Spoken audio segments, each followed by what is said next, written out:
الله والصلاة والسلام على رسول الله. السلام عليكم ورحمة الله وبركاته. آد أيان ما أنت تاريخ وين أنا سجارة يقول هاي دولة الصومالية يدول قبلتك قل مدوق نوقول هاي إن أنا هل كان سوني ماذا أنا جو كتشنا إنه شن يطبن سنة أو ظروف أدق يعني من دولي أو أمضي يدلك هايستي إن أنا دلك إنك صارنو meelo badanna ka saarnay inta dhiman inaan dhameystirnana maxaa taladeedii aan isugu nimiday waa idinkaga mahad celinayaa soo dhaweynta diiran waan ka mahad celinayaa kalsoonida oo qalbi maxaa ahay nagida ay itusayso cududan meesha taagan maxaan ku yiraahday xoogga iyo awoodda badan la taagan maanta na tusaysa sida ay horeyna shabaab iyo khawaarijta ugu galeen maantana inay ugu galaan ay diyaar yihiin haday ahaayeen kuwa inta inay ka gudma deegaano kale oo Soomaaliyeed dhibaateeye rabay mar hore iyo haday yihiin kuwa hadda magaaladan wasiil muhiimad gaar ay leedahay laana shabaabku khawaarijtu haday halkan inta qabsadaan wasiil ay ku guuleystaan hobyana waa ku guuleysan lahaayeen laana hobyo meel go'doon oo gooni u go'anay noqon lahayd in magaaladan marka laga eriyay oo lagu laayay oo laga difaacay waxay leedahay muhiimad aad iyo aad u weyn ayay lahayd guusheeduna guul aad iyo aad u weyn ayay ahayd awoodda halkan ka muuqata ee hortaala iyo mid gadaashiina maxaan ku raadayay taaganba waa sidii maxaa xildhibaan sabul u sheegayo hagaro hadaanay jirin xaradheer shabaab joogeen maanta marka waxaan leenahay horta calaamada guusha ugu horeyso waa xaradheere iyo inta ka sokayso oo maxaan ku raadayay raafka la sii mariyo waxa intaas hartay waa laga dhawaajiyay ayadana aniga ka madaxweynaha jamhuuriyadda ahaan iyo dawladda federaalka iyo dawlad goboleedyada isla jira iyo mid galmudug gaar ahaan wax ay heli karaan ama ay soo haaba karaan oo la idinka hakranayo ama dib loola dhacayo ma jiraan laakiin waxaan rabaa inaan idiin sheego dawladdiinu tabarteedu waa yar tahay waxa tabarteeda yareeyayna waa nimankaas khawaarijta waay dawlad weyn oo dawladaha Afrika jiro ugu magac weyn ugu awood badan aan taariikhda ahaan jirnay waa la ogyahay maantana mid ugu daciifsanaanahay oo hadii maxaa cadow qabsaday cadowga hanalaga kiciya leh oo hadii dadkoodii gaajooday wargaajada dadkii naga leenane maxaa raashin aan loo siiya lahaanahay waxa soo dhan maxaa ugu wacan nimankaas dulliga ugu wacan beer in la tacbado waa diideen xoolo in la dhaqdo waa diideen in la ganacsado waa diideen dadku inay karaamo yeeshaan oo qabkooda oo kor madaxooda kor u taagnaado waa diideen hanoolaan inay nagu hayaan nimankaas hanoolaan ma noolidiin annaguna waa noolnahay dhowayna waa noolnahaydeena inaan ka dhabaynaan rabnaa dadka deegaankan degan sidii horeyba loo tilmaamay dad Soomaalida dhexdeeda ka tilmaaman hadii halgankii berigi gobonimada lagu qaadanay ay tahay iyo hadii kii daba oo maxaan ku raadayay dawladdeena markay qalloocatay la isaga dhicinayay hadii ay tahay iyo midka maanta oo loo taagan yahay oo loo joogo khawaarijta la isaga kaxaynay haday tahay intaba taariikhaad ku leedihiin laakiin inta nimankii shabaab ay firq leeyihiin oo ay deegaanadii maxaan ku raadayay galmudug qaybo badan oo ka tirsan ay wali ay ku amar taagleynayaan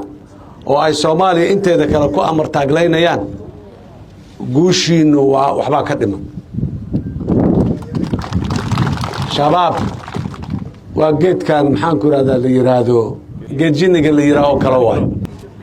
geedkaasi meeshu ka baxo neef ki daaqo oo inta ka baxa ee xagga saadadiisa dhigaahay meeshu ka soo baxaya meeshaasi si aanu geed uga soo bixin neef geed jinniga soo daaqo inaanu tagin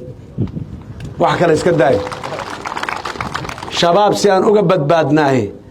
haday meelba ay jiraan ay ka soo faafi karaan bari maanta haday carar xataa bari way imaanayaan geed jinnigana hadii geed la gooyo xataa ma baabao ilaa jiridiis inta la qodo banaanka la soo dhigo maxaan ku raadayay lagu shubo maxaa olyo dab la qabadsiiyo ka bacdi jiridiis dhimataa nimankaasi inaan jirida siibnay aan u baahannahay meel walba waa ka soo iri waa ku celinayaa wiilasha jiraay wiilal Soomaaliyeed u badeen kuwa khaarijiinta oo banaanka ka yimiday oo ajnabiga waxba nalama leh dalna nalama leh muxadadna nalama leh waxayna la leeyihiin mala oo naga dhaxeeya malaha waa ajnabi ma qalaha option kale iyo xuduud kale malaha in dalka Soomaaliya ka baxaan waay bas kuwa Soomaalida ee wiilasheennii hore ah inta uu fikirka shabaab uu aaminsan yahay oo ra'yigaasi qabo wiilasheenna ma aha qaraabo maahin ehel maahin wax naga dhaxeeya ma leh kan waa kaan abtiga u ahay kan waa kaan adeerka u ahay kan waa kaan muxuu ahaa habaryarta u ahaa kan waa taan eedada u ah ma jirto waxba isuma nihin waanad ogtihiin in ilmo shabaaba oo waalidkood laayay waa ogtihiin waalidkood dilay qarxiyay waalidkood uu ka qaxay oo ka cararo lafiis wala baxso ogtihiin ninkii hooyadii dhashay aabay dhalay adeerkiis iyo maxaan ku raabay abtigiis aan dhowreyn masnool gogosha lama soo gashada waa masnool iska ilaaliya qaraabanimo ma halka si oo shabaab ku jiraan waxay ahayd qaraabo male ayagu qaraabo male fikirka ay qaloocan ay aaminsan yihiin ay walaalo ku yihiin laakiin annaga wali qaraabaan leenahay intan qaraabo shabaab aan qaraabanimo aan u leenahay wali waan uga adkaan inaan ka adkaan war nimanka qaraabo maahin waa cadow annaga cadow noo yihiin ilaahayna cadow ay u yihiin bini aadamka nool oo san ku neeflaha oo dhanna cadow ay u yihiin iska dhicinay leeyihiin waana iska dhiciseen waana iska dhici karnaa waana ka adagnaa waana aragteen waxaan rabnaa aan iskaashanno aan isu gurmadno xuduudaha qabiilka aan dhaafno aan soconno aad iyo aad ayaan ugu farxay maanta maxaas mugaan tagay dad kala reera ah oo deegaano kala duwan ka yimiday oo deegaanadoodu markay soo xureeyeen deegaanadan kale inay sii xureeyaan hore u sii socdaan muxuu ahaa u yimid ayaan ku soo arkay wax aad iyo aad loogu farxo oo macnalo waay Soomaaliya maanta waa ku celcelinayaa hal cadow ay leedahay hal mid labaad male mid la necib yahay male hal cadow ay leedahay waa shabaab waa khawaarijta maanta dalka iyo dadka haysata cadow kale Soomaali reerka isdirsanaa jirteen muxuu cadow maaha kuwa kale oo maxaan ku raraa taariikh hore cadow maaha kuwa deegaan kala degan cadow maaha maxay ahayd ninkii odaga abwaanka gabi muxuu yiri iska kaydil duul kala iga ka darane maanta hadii qabiil kale inta soo duulo xataa oo deegaanka yimaado ani waxaan qabaa inaan xabad lagu ridin duul nooga darana joogo qabiilka soo duul xeeraan leenahay dhaqanaan leenahay ama waa un iska aarsanaa ama waa ka dhaqanaa nimankan dhaqanna ma lihin xeerna ma lihin wax naga dhaxayana male marka waxaan rabaa awoodeena oo dhan iyo cududeena oo dhan inaan u jeedino nimanka khawaarijta ah khawaarij macnaheedu waa maxay kharij aan diin diintay banaanka ka taagan yihiin laana waxay sameynayaan diintu meel kuma laha diinta meel kuma laha maadaama aanay diinta meel ku saasayna soo aajireen weligood waa jireen xadiidka rasuulku muxuu ahay wax ka muxuu ahay xadiis wax ka aayad akhris badan oo ka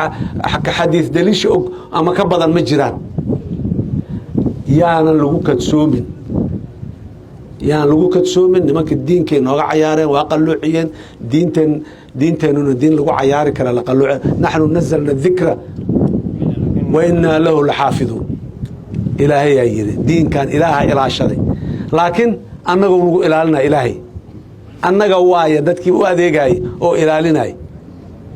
markaan ilaali weynay muddooyinkii la soo dhaafay ayaa inta khawaarijta ka soo gasho inta wax uga darsato oo xagga kutub yaro 4 page ay meesha ka la soo baxday oo maxaan ku inta waa ilaalinaynaa maanta laga bilaabay wixii ka dambeeyo dhan diinta u ogolaameen muslimiin 100% muslimiin ah sunniyiin ah maxaan ku yiraahdaa shaafiiciyiin ahnaay ahlus sunna wal jamaa ahnaay yeeli mayno in inta yimaado walax baasoon la garanaynin walax meel kale laga soo minguuri diinta inuu dhinac ka soo geliyo laga yeeli maayo karaamaan leenahay qabaan leenahay dad jiraan nahay waa ka tilmaamanahay adduunyada meesha aan naalno meesha karaamo lagu lahaalahay ma ahan meeshii dad macno leh ay joogi lahaayeen ma aha meeshii magac iyo macno lagu yeelan lahay ma aha annaga sumaanaanan geysan nimankaasaa noo geystay annaga waxaan isugu geysanay inaan nimanka iska qaban weyna maantaan joognaa waa fahmnay waa iska qabanaynaa waa iskaashanaynaa yaan lagu fiirsanin reer iyo degaan shabaab weerariyo ama haysto haddii la arko yaan lagu fiirsanin shabaab iyo annaga aragtiya naga dhexayso ama reer hebel iyo qurac dheere meel la yidhaha qurac madoobe aa joogo ama annagaana soo aaday intiina soo aada hadda midda kalena maanta awoodda meeshaan ka muuqatahay ma aqaan aniga shabaab intaan haysto meel uu joogaba ma garanayo jamhuuriyadda hadday isku keenaan xataa kooda muxuu ahay jira muxuu ahay meeshii ahayd caasimadda ahayd maxay ahayd jilibkooda jira iyo kooda maxaa xaradheere jooga inta ka dhexaysa haddii la isku keeno u malayn maayo awooddooda inay intaan la eg tahay qalabna intaan inay haystaan ilmihii maskaxda ka qaldeen bas caqligeenna iyo maskaxdeenna aan toosino aan diinta saxdaa ku toosino dadnimadu waxa ay nafarayso on leenahay aan ku toosino dadnimo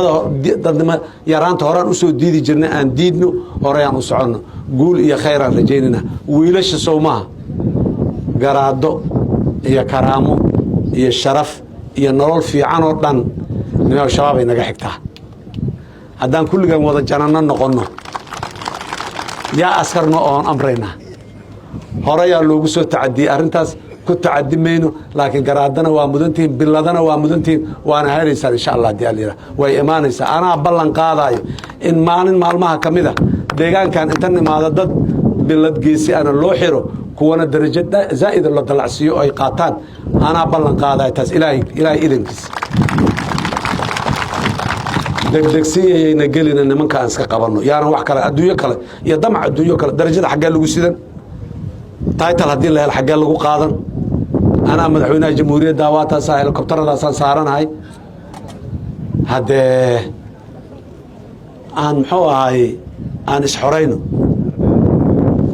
ballanta maanta aniga aan idinkaga tegaayo waxay tahay kulanka ku xigon isku imaanayno xaradheeraan isugu imaanayna wisil isugu imaamayna xaradheeraan isugu imaanayna idinka keligiina maa dad badana muxuu ahay isugu imaan doona haddii la yidhaha garabkiina allah galo mar kale aad iyo aad aa u mahadsantihiin wasalaamu calaykum waraxmatullaahi wabarakaatu